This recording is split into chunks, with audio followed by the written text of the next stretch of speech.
invested in me. Oh, Leo, we haven't started yet. It's hard to create good satire, and even harder to craft one so sincere that it tricks the audience into thinking the satire isn't there at all. We gon' see if we can come up with a verdict up in here. And though there are a few films that have accomplished this, to me, there's only one film that not only succeeded in this, but tricking the audience was the entire point. I'm doing my part. I'm doing my part too. This video is sponsored by Mubi. Get a whole month free at mubi.com/incinematic. Didn't they tell you, Colonel? That's what the mobile infantry's good for. If you're unfamiliar with the film, it follows humanity's war with a race of giant alien insects, and a group of young adults who enlist in the military and ultimately join the fight. Primarily Johnny Rico. Sir, I needed everyone in my squad operational, sir! And Carmen Ibanez. How could this happen? We thought we were smarter than the bugs. And if this sounds like another mediocre action film designed to have you cheering for our heroes in the end, well, that's exactly the point. Because Starship Troopers isn't a bad movie pretending to be smart, it's a smart movie pretending to be bad. Oh, that's not right. No. When it comes to film, satire tends to have one thing in common. Oh, I'm gonna walk hard. They let you know that you're watching a satire, often through blatant exaggeration. It would not be difficult, my Führer. Nuclear reactors could... I'm sorry, Mr. President. Or a nod to the camera. That goes for you all, too.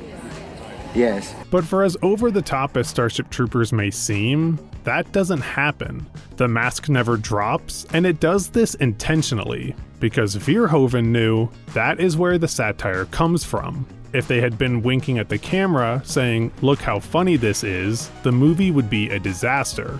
It doesn't work. You're it until you're dead, or till I find somebody better. That's because Verhoeven didn't direct Starship Troopers to be a typical satire film. He directed it to be a recruitment video. What we wanted is to do basically a propaganda film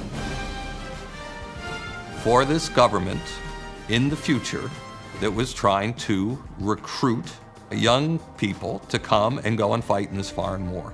And he didn't do this to celebrate those films, but to show us just how seductive they can be.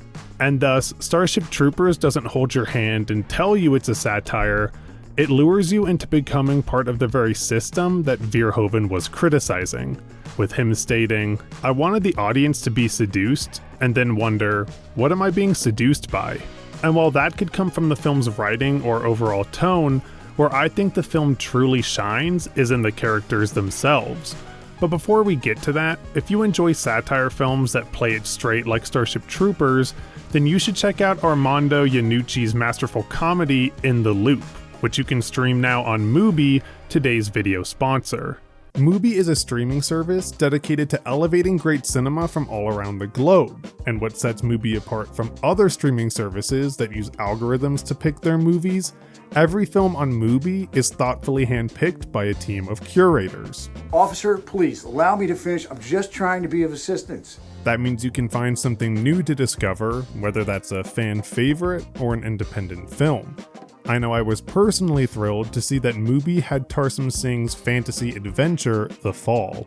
You always stop at the same part when it's very beautiful. Set in 1920s Los Angeles, it follows a bedridden stuntman who tells a fantastical story to a young immigrant girl as they both embark on a journey of healing, pain, and unexpected connection.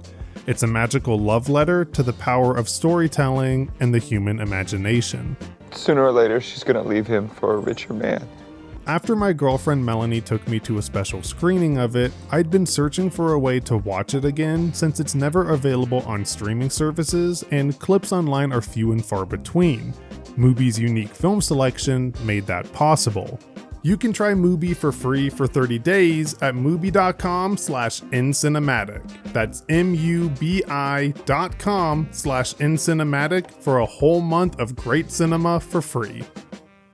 I want to be a citizen. It's my decision. I made it. I felt that it was important to have these young people really young so that the innocence would be there in the beginning and you would not already feel that it was a cheat. Take the main character, Johnny Rico. He's your typical high school jock. He's dumb. 35%, very nice. He plays sports. And he has a girlfriend, whose decision to enlist in the Federation fleet ends up being the sole catalyst of his journey. I wouldn't even be here if it wasn't for her. He's not motivated by politics, but by young naivety.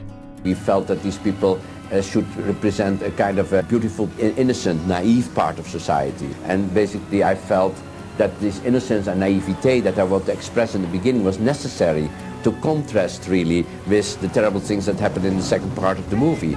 And through his time in training camp and with the mobile infantry, his motivations never deepened beyond revenge or a programmed sense of duty. Let me tell you something. I'm from Buenos Aires, and I say kill them all! And by the time we reach the end of the film, he's leading troops into an unwinnable war and cheering on the thought of another battle. John Rico. Come on, you apes! You wanna live forever! The film treats this as though it's a happy ending, and after watching the film, most audience members would agree with that sentiment. But that's where the true genius of Starship Troopers comes into play. The propaganda of the film should seduce you into cheering, but in reality, the ending is horrifying. It is basically extreme chaos and destruction.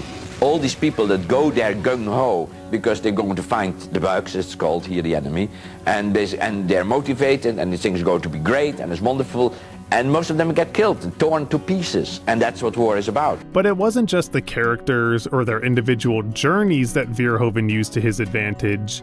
It was also the way he directed the actors to play their roles. To make the safety of the human race their personal responsibility. Verhoeven instructed the cast to play their character completely straight, without a hint of irony or sarcasm, telling them, "You are in a serious drama. There's nothing funny here. You believe your lines, you say them with conviction." They knew the satire would come from the film as a whole, and not jokes randomly scattered throughout.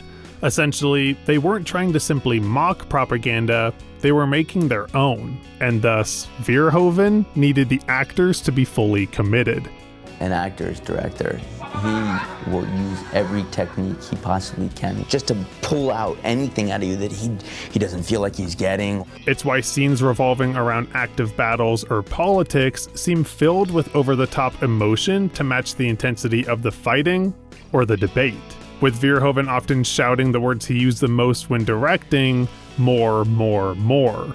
Frankly, I find the idea of a bug that thinks offensive. He wanted the cast to act like the quintessential soldier, and so in contrast to the over-the-top reactions, when the scenes became quiet and more intimate, he wanted the emotions to be muted and the lines to be delivered in an almost deadpan tone. Gotta be happy about that. You don't look very happy to see me. This is why it appears like the actors are giving wooden performances.